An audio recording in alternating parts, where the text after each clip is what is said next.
আসসালামু আলাইকুম রহমতুল্লাহি ওবরকাতুহু।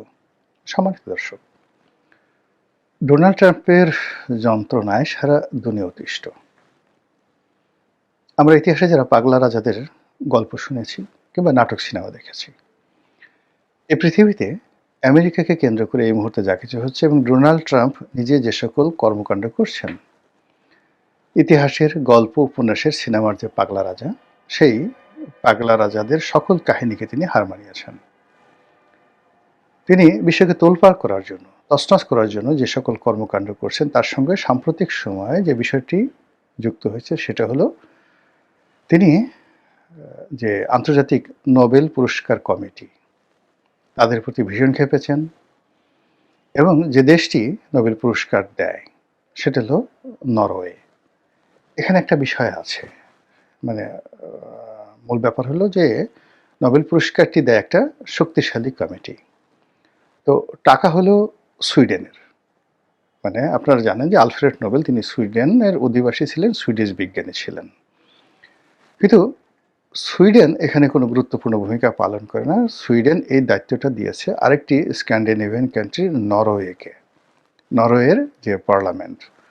আবার নরওয়ের যে পার্লামেন্ট এই সিদ্ধান্তটি তারা অপারেট করে, মানে ফাইন্যান্সিয়াল বিষয়গুলো তারা অপারেট করে, কিন্তু সিদ্ধান্ত নেয় একটা অতি উচ্চ অটোনোমাস নোবেল কমিটি। তো সেখানে আসলে সুইডেনের কিছু করার থাকে না, বা নরওয়ের যে পার্লামেন্ট তাদেরও কিছু করার থাকে না, অনেক সময় নোবেল কমিটিরও করার থাকে না, যদি এখানে একটা কোনো কনস্পিরেসি না থাকে।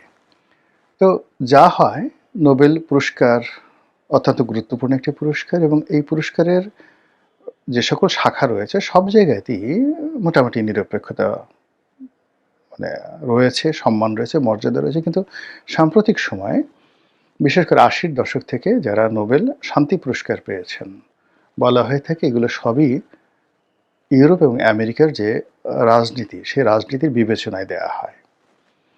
এর সঙ্গে মার্কিন ডিপ স্টেট থাকে, এর সঙ্গে মার্কিন যাকে বলা হয় বিভিন্ন দাতা সংস্থা, কর্পোরেট ওয়ার্ল্ড তারা থাকে, ইউরোপীয় ইউনিয়ন থাকে, স্ক্যান্ডিনেভিয়ান কান্ট্রিগুলোর একটা যাকে বলা হয় সম্মিলিত সিদ্ধান্ত থাকে এই নোবেল শান্তি পুরস্কার দেওয়ার ক্ষেত্রে।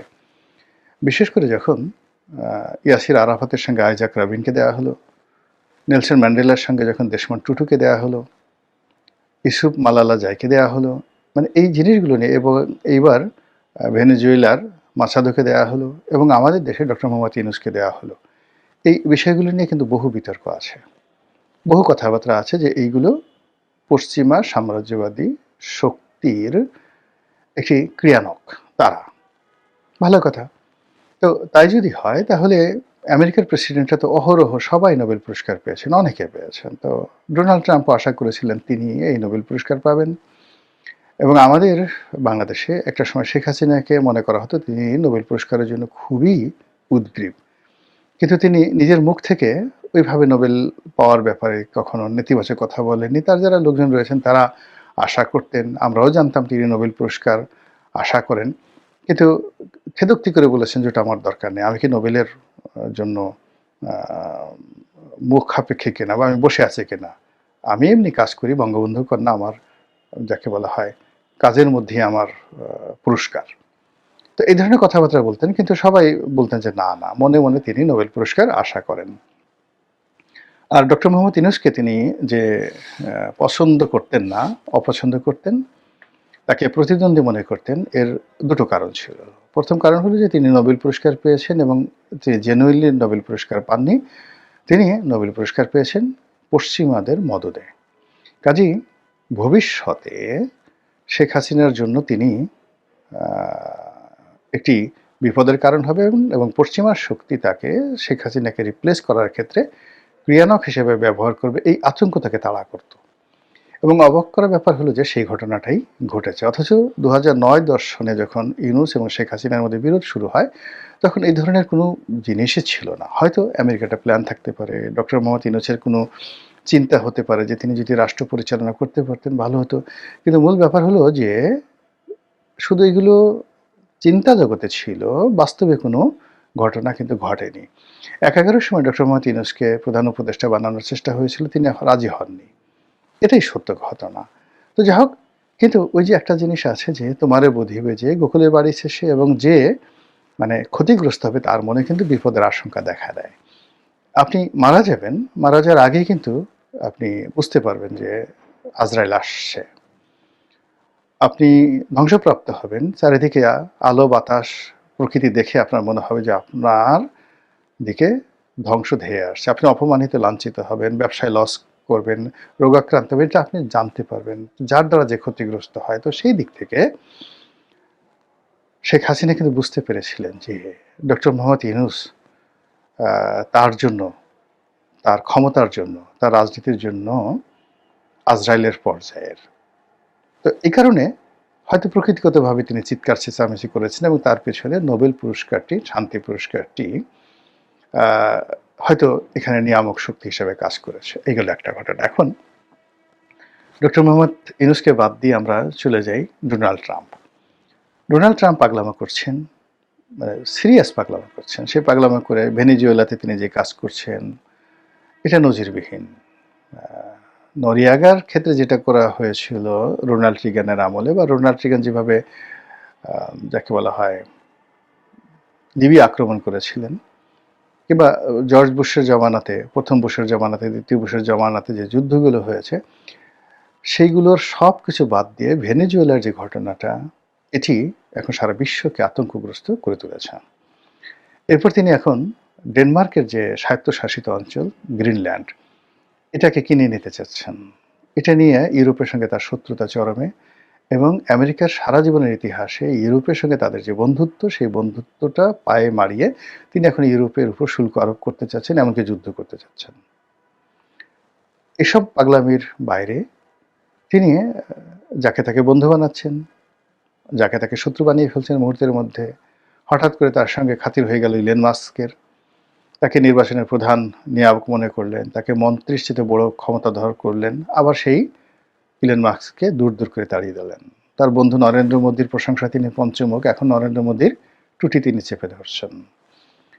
তারপর সৌদি আরবের ক্রাউন প্রিন্স মোহাম্মদ বিন সালমান, তার সঙ্গে তার দহরম মহরম সম্পর্ক, এখন সেটা আবার বিতর্ক তৈরি হয়েছে ইরানকে নিয়ে। তো এরকম অসংখ্য ঘটনা, এবং এই ঘটনার মধ্যেই তার এখন রাগ হয়েছে নোবেল শান্তি পুরস্কারের উপর। প্রথমত যে এই শান্তি পুরস্কার অতীতে যারা পেয়েছে, তাদের মধ্যে প্রথমেই তিনি টার্গেট করেছেন ডক্টর মোহাম্মদ ইউনূসকে। ডক্টর মোহাম্মদ ইউনূস নোবেল শান্তি পুরস্কার পেয়েছে, এই জন্য তার ভীষণ রকম মেজাজ গরম। তিনি ক্ষমতায় এসেই ডক্টর মোহাম্মদ ইউনূসের খোঁজখবর নিয়েছেন, এবং এখন পর্যন্ত মার্কিন যুক্তরাষ্ট্রের সঙ্গে ডক্টর মোহাম্মদ ইউনূসের হাজারো সুসম্পর্ক, মানে রাষ্ট্রীয় লেভেলে, সিভিল সোসাইটি লেভেলে, সেই সম্পর্কগুলো তিনি কাজে লাগাতে পারছেন না কেবলমাত্র ডোনাল্ড ট্রাম্পের কারণে। আর ডোনাল্ড ট্রাম্প মনে করছেন যে ডক্টর মোহাম্মদ ইউনূস যে নোবেল পুরস্কার পেয়েছে, এটা ভালো হয়নি। তো এক্ষেত্রে যদি তিনি নোবেল শান্তি পুরস্কার পেতেন, হয়তো ডক্টর মোহাম্মদ ইউনূসের প্রাণ, সম্মান, মর্যাদা রক্ষা পেত। কিন্তু এখন সরাসরি ডোনাল্ড ট্রাম্পের টার্গেটের মধ্যে পড়ে গেছেন ডক্টর ইউনূস। শুধু তাই নয়, তিনি যে ভেনেজুয়েলার মাসাদো এই বছর যিনি নোবেলের শান্তি পুরস্কার পেলেন, তার ব্যাপারে তার অনেক রাগ। মাসাদো সেই তার নোবেল পুরস্কার ডোনাল্ড ট্রাম্পকে উৎসর্গ করেছেন, সেই পুরস্কারের যে সার্টিফিকেট তার হাতে তুলে দিয়েছেন, কিন্তু তাতেও তার রাগ কমেনি। তিনি ভেনেজুয়েলাতে যে অপারেশন চালিয়েছেন, সেই অপারেশনের পরে সবাই আশা করেছিল যে মাসাদোকে তিনি ক্ষমতায় বসাবেন। তিনি সরাসরি বলে ফেললেন যে মাসাদো ওখানে পারবে না, মানে সে চালাতে পারবে না, সে জনপ্রিয় নয়। তো এই যে মাসাদোর প্রতি যে তার যে বিরাগ, এর কারণ হলো তাকে বাদ দিয়ে কেন মাসাদোকে নোবেল শান্তি পুরস্কার দেওয়া হলো। এরপর তিনি সম্প্রতি যে পাগলামোটা করেছেন, সে পাগলামো হলো নরওয়ের যে প্রধানমন্ত্রী, তাকে চিঠি লিখেছেন যে তোমরা আমাকে নোবেল শান্তি পুরস্কার দাওনি, 8টি যুদ্ধ আমি বন্ধ করেছি এই অল্প সময়ের মধ্যে, নজিরবিহীন। তারপরও তোমাদের দৃষ্টিতে মনে হয় না যে আমি নোবেল শান্তি পুরস্কার প্রাপ্তির জন্য উপযুক্ত। আমি শান্তির জন্য কোনো কাজ করেছি, ভালো কথা। আমি আর এখন এই বিশ্বের কোনো শান্তি নিয়ে কোনো চিন্তা ভাবনা করব না, আমি এখন আমেরিকাকে নিয়ে চিন্তা করব। এই কথা বলে তিনি একেবারে কোনো রকম না, একেবারে ডাইরেক্ট চিঠি লিখে বসেছেন। ওদিকে নরওয়ের পার্লামেন্টের পক্ষ থেকে বা প্রধানমন্ত্রীর পক্ষ থেকে যে বিবৃতি দেয়া হয়েছে তাও মানে রীতিমতো তারা সারপ্রাইজ হয়ে গেছে। এও কি সম্ভব? এইভাবে কেউ কি কখনো লিখে? তাও আবার আমেরিকার প্রেসিডেন্ট। মানে একটা বেইজ্জতি কারবার। কিন্তু এটাই যে বেইজ্জতি কারবার তিনি করলেন মিস্টার ডোনাল্ড ট্রাম্প, এখন এটা নিয়ে আমরা যারা তৃতীয় বিশ্বের যারা লোকজন রয়েছে আমরা কিন্তু ভীষণ রকম চিন্তিত। দুটো কারণে চিন্তিত। প্রথম চিন্তিত হলো যে শেখ হাসিনার মধ্যে একটা আফসোস ছিল যে তিনি নোবেল পুরস্কার পাননি। যদিও তিনি ডোনাল্ড ট্রাম্পের মতো চিঠি লেখেননি, কিন্তু তাকে নোবেল পুরস্কার দেওয়া হোক এরকম হাজার হাজার চিঠি বাংলাদেশ থেকে, বিশ্বের বিভিন্ন দেশ থেকে নোবেল কমিটির কাছে পাঠানো হয়েছিল। এটা আমি জানি। তো এই যে শেখ হাসিনার যে হতাশা, আফসোস, এই আফসোসের সঙ্গে যদি ডোনাল্ড ট্রাম্পের আফসোস মিলে যায় যে আসুন আমরা তো দুই বন্ধু বা ভাই বোন, আমরা উভয়ই একই পথের প্রতীক, আমরা এই বিশ্বে নতুন করে শান্তি স্থাপন করি। আমরা যারা যারা নোবেল পুরস্কার পেয়েছে তাদেরকে একটু 12টা বাজায় দেই। আপনার ইউনূস আর মানে আমার সেই ক্ষুদ্র ঋণের সেই গাই, আসেন আমরা দুজনে মিলে মোটামুটি নোবেল শান্তি পুরস্কারের দফা করি। বুঝতে পারেন কি হতে পারে বাংলাদেশে? সর্বনাশ ঘটে যাবে। 2 নম্বর হলো যে শেখ হাসিনার সঙ্গে ডোনাল্ড ট্রাম্পের ধরেন খাতির হলো না বা হলো, এটা নিয়ে আমি আরেকটা ভিডিও করব যে আপনি ইদানিংকালে কিন্তু দেখা যাচ্ছে যে এই যে এটা বললাম এটা আপনার কাছে স্যাটায়ার মনে হতে পারে, কিন্তু পাগলের কোনো জাতপাত নাই। পাগলেকে ওই বলে না যে পাগলকে ওই সাঁকো নাড়া দিতে বইল না, অথবা মানে পাগল তিতা মিঠা বুঝে না, পাগলারে জিলাপি দিও না। এখন এই যে বাংলাদেশে একজন নোবেল শান্তি পুরস্কার পাওয়া লোক রাষ্ট্র ক্ষমতা আছে, এটা ডোনাল্ড ট্রাম্পকে যে কি পরিমাণ বিক্ষুব্ধ করছে এটা বোঝার জন্য খুব বেশি আপনার জ্ঞানের দরকার নাই। আর সেই বিক্ষোভ তিনি নোবেল কমিটিকে, নরওয়েজিয়ান পার্লামেন্টকে, তারপরে নরওয়ের প্রধানমন্ত্রীকে যেভাবে বিব্রত করছেন এবং বিশ্ব শান্তি নিয়ে যে ধরনের কথাবার্তা বলছেন, সেক্ষেত্রে যারা যারা এই পুরস্কার পেয়েছেন তাদের মধ্যে মানে সবাইকে তিনি টার্গেট করবেন। এবং ডক্টর মোহাম্মদ ইউনূসকে যদি তিনি ব্যক্তিগতভাবে টার্গেট করেন তাহলে আমাদের কিন্তু সর্বনাশ ঘটে যাবে, বাংলাদেশের সর্বনাশ ঘটে যাবে। ডক্টর মোহাম্মদ ইউনূসের সঙ্গে যারা আছেন তাদেরও বিপদে পড়বেন। এবং ইতিমধ্যে ডোনাল্ড ট্রাম্প বাংলাদেশের ব্যাপারে যে সকল সিদ্ধান্ত নিয়েছেন, বিশেষ করে এই যে যারা বাংলাদেশ থেকে আমেরিকাতে যেতে চান তাদেরকে সেই ভিসা বন্ড জমা দিতে হবে 15,000 না $17,000, মানে প্রায় 20 লাখ টাকা। 2 নম্বরে যে 75টি দেশকে তিনি নিষিদ্ধ করেছেন যে যাদের দেশ থেকে তিনি আর ইমিগ্রেন্ট নেবেন না, তার মধ্যে বাংলাদেশ প্রধানতম গেল।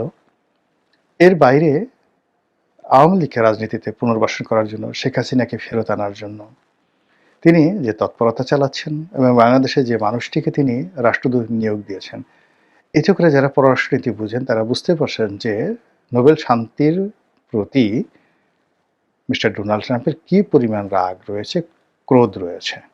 এবং তিনি এখন নিজে শান্তি পুরস্কার না পেয়ে এই শান্তি পুরস্কারটিকে অশান্তির পরিপূরক মনে করছেন। তার দৃষ্টিতে যারা অশান্তির সৃষ্টি করতে পারে, যারা পৃথিবীতে মানে যাকে বলা হয় শান্তির বিরুদ্ধে কাজ করতে পারে, যুদ্ধ বাধায়, দাঙ্গা বাধায়, ফ্যাসাদ বাধায়, সভ্যতা নষ্ট করে, এই নোবেল কমিটি কেবল তাদেরকে শান্তি পুরস্কার দেয়। আর যারা তার মতো মানুষ যারা যুদ্ধ থামায় এবং পৃথিবীতে শান্তি প্রতিষ্ঠা করে তাদেরকে নোবেল কমিটি চোখে দেখে না। কাজে এই নোবেল কমিটির চোখ উপরে ফেলতে হবে। তো এই পাগলামোটা যদি আমেরিকার মতো রাষ্ট্র ক্ষমতায় বসে, তারপর যার হাতে পারমাণবিক সুইচ রয়েছে এবং যে কোনো মানে কোনো রকম উপলক্ষ ছাড়া তিনি যে কোনো দেশ অপারেশন পরিচালনা করতে পারেন, যে কোনো দেশের নোবেল লরেটকে ধরে নিয়ে যেতে পারেন, প্রধানমন্ত্রীকে ধরে নিয়ে যেতে পারেন, রাষ্ট্রপতিকে ধরে নিয়ে যেতে পারেন, ভেনেজুয়েলার প্রেসিডেন্টকে যিনি ধরে নিয়ে যেতে পারেন স্ত্রী সহ, তার কাছে তো মানে কি বলবো লেদু গেদু ধলা এগুলো কোনো ব্যাপারই না। বুঝছেন তো, একটা ঝামেলা হয়ে গেল না? এখন এই যে পাগলা রাজা, এই পাগলা রাজার কবল থেকে পৃথিবী রক্ষা পাক, আমরা রক্ষা পাই, আমাদের ইউনূস ভাই রক্ষা পান, এই দোয়া করছি। আসসালামু আলাইকুম ওয়া রাহমাতুল্লাহি ওয়া বারাকাতুহু।